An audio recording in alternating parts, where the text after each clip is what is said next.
Hi Mark, this is the 500 litre blender that's just come in. It has got a timer control, so it'll stop automatically at said time. It has got a 7.5 kilowatt worm drive gearbox motor.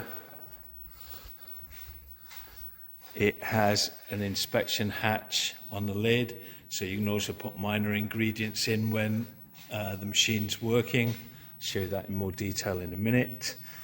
The safety switch there, so as soon as that's broken, the machine stops. Manual slide valve. Discharge with a grid underneath it, so you can't go poking your hand up there. Unlockable wheels.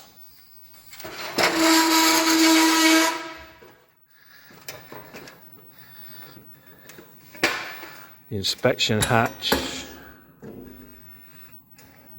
You see it's gridded, so you can't get your hands in there either, but you can see what's going on. Or you can add minor ingredients.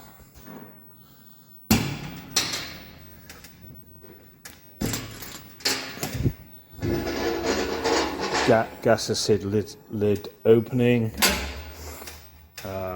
It's got inner and outer counter angle blades, so it's mixing that way and that way as well as that way. It's a little bit dirty. It's been doing garlic powder, so needs a little bit of a clean, as I said. But overall, machine is superb, absolutely superb condition. Okay, got any questions? Please don't hesitate to give me a call.